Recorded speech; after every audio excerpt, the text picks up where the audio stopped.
How are people faring with all the rain and flooding in Leucadia? I checked in with homeowners and businesses about what they're doing to prepare for more rain. A few lingering showers in the forecast for this evening, but we are gearing up for heavier rainfall by the start of next week. City workers discovered these personal mementos following last week's storm. Now they want to get them back to their rightful owners. Are you a fan of football or a fan of Taylor Swift? Swifties are making a big impact. I talked to some super fans who are watching the big game just to get a glimpse of her. Following our story, an anonymous donor pledged $150,000 so underserved students can visit the NAT. And do McDonald's fries really contain a toxic substance found in cigarette smoke? We verified. CBS 8 News live at 6 starts now.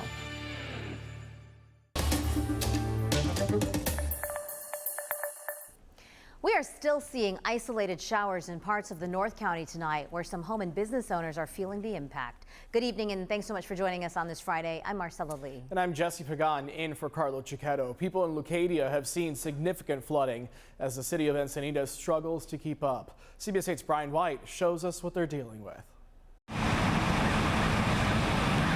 More rain in Leucadia today as people are still recovering from last Monday's storm. We had a lot of torrential, what I would describe as torrential downpour, so a lot of water coming down in a very short time span. Homes and businesses in low-lying areas have faced considerable flooding. It was incredibly upsetting. It was incredibly frustrating because it did kind of catch us by surprise. Emma Storm is owner of the Mud House, a ceramic art studio that was overrun with water. We had a class in session and we had to evacuate our people who were here.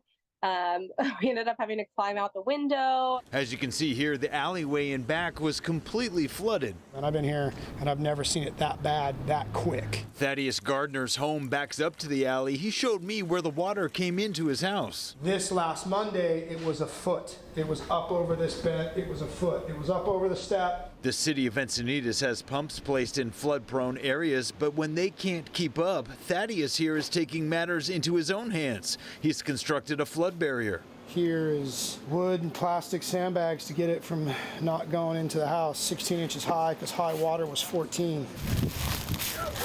People making use of this sandbag filling station today at Leucadia Roadside Park as they prepare for more rain. What are you out here doing?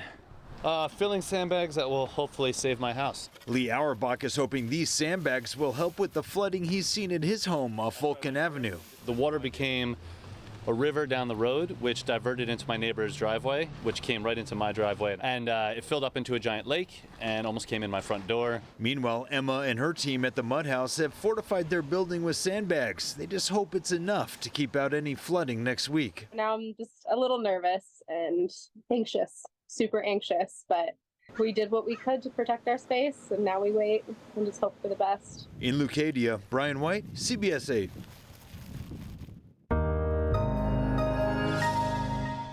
And more rain is on the way in the coming days. Chief Meteorologist Carlene Chavis is here now with a look at your weekend forecast. Carlene, when is that next round of rain happening? That next round of rain is going to start by Sunday all the way into the start of next week. But talking about Leucadia and that particular area, yesterday, North County did have a flash flood warning, and that was just with an inch. And now we're talking about a lot more rainfall that's expected over the next few days. And so, yes, preparations should be done, especially when you are talking about your homes and businesses, as we are looking at a lot of rain by the start of next week. When we take a look at the radar right now, we are seeing a few isolated lingering showers out there, and we're seeing that for North County. So San Marcos, also seeing that near Oceanside, and that's going to continue at least over the next hour or so. Now, when you look at those rain chances, you notice that they go down by tomorrow, a day that people could be prepping, and then they start to go up as we go into the start of next week. When it comes to rainfall accumulation, this is what our in-house model is suggesting, and that kind of lines up with what the National Weather Service is saying. Across North County, you're looking at about 2.5 inches for Carlsbad, a little bit more than that for Oceanside, more than 3.5 inches for Fallbrook, and that's just until Monday at 6 p.m. because the bulk of that moisture is supposed to come in on Monday night through Tuesday morning. These are rainfall estimates and subject to change, but this is what models are suggesting as of tonight. We could see about 2 to 3 inches for most areas west of the mountains, 3 to 4 particularly for North County, and also some heavy rainfall across the mountains as well as the desert. And of course, we will continue to keep you posted and all those details throughout the night. More details coming up. Marcella, Jesse.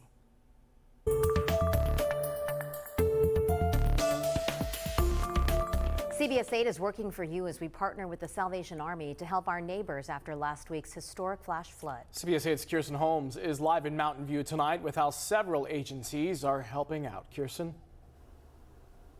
Yeah, I'm live here at the Mountain View Community Center. It's quiet around me right now, but this place is going to serve as a one-stop shop for resources tomorrow morning for emergency services to help families put the pieces back together after last Monday's flash flood. Now, I want you to take a look at my hand. This is just one of the items you can pick up here tomorrow. It's toiletries, which is sorely needed for a lot of families who had to throw everything away. Just one of the resources that will be picked up tomorrow morning here. I want you to take a listen to what the Salvation Army says is one of the more surprising ways they've been able to help. People are really hurting. People who, one woman said, I lived in this house for 40 years and now it's completely gone.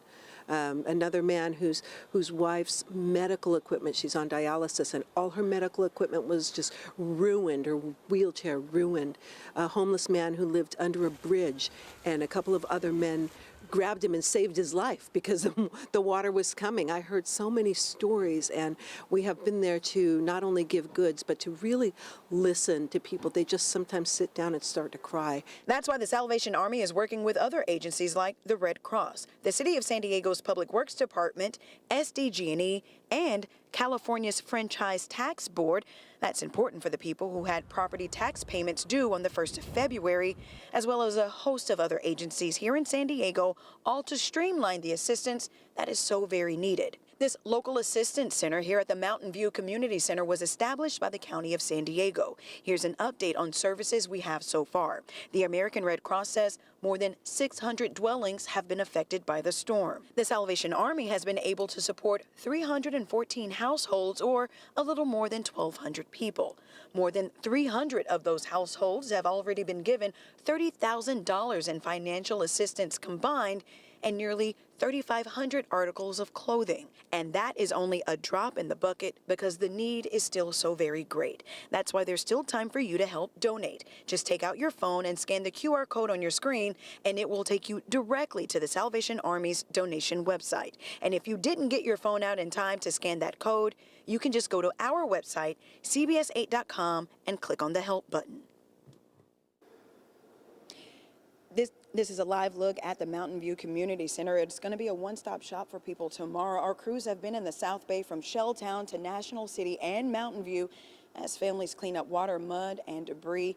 You know, I even watched as neighbors inspected mushrooms that were starting to grow on the walls of their homes because their homes were already impacted by the flood that badly. So there is still time for you to donate if you want to help do so. All you got to do is go to our website, cbs8.com, and click on the help button. And if you need resources, we have those on our website, or you could come here to the Mountain View Community Center starting tomorrow morning at 10 o'clock.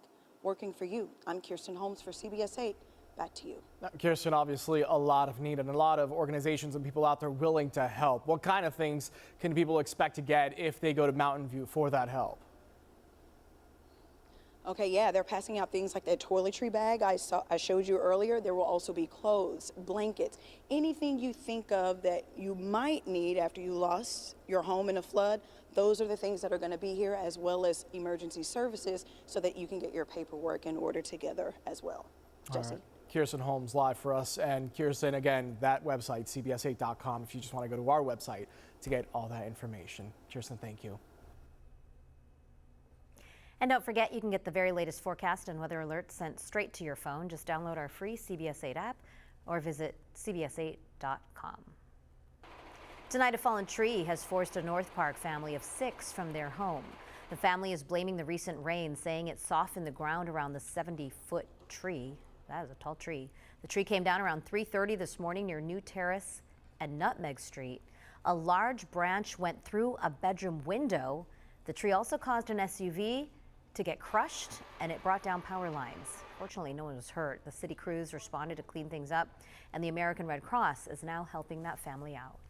The California State Superintendent was in San Diego today touring the flood-damaged schools in Spring Valley. Tony Thurman's first visit was at Bancroft Elementary, where nearly 450 students were temporarily moved to a different school after the January 22nd storm.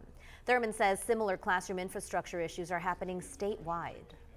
There are definitely things from an infrastructure standpoint that the state can always do, but what we can't do is fully account for Mother Nature. Right now, the state is giving out gift cards to families that can be used for food, books, and materials. Plus, counselors are available to help students process everything after the storm.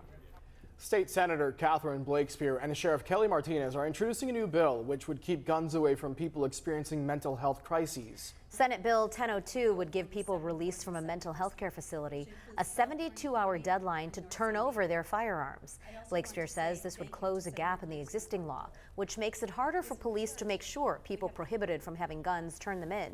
According to the California Department of Justice, nearly 5,000 people statewide who were required to surrender guns because of mental health issues have not done so.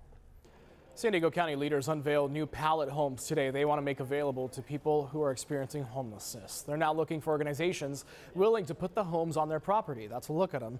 The Pallet homes come in two sizes, 70 square feet and 120 square feet. Inside, they have all the amenities someone would need. County supervisors are also looking at putting these homes on county properties.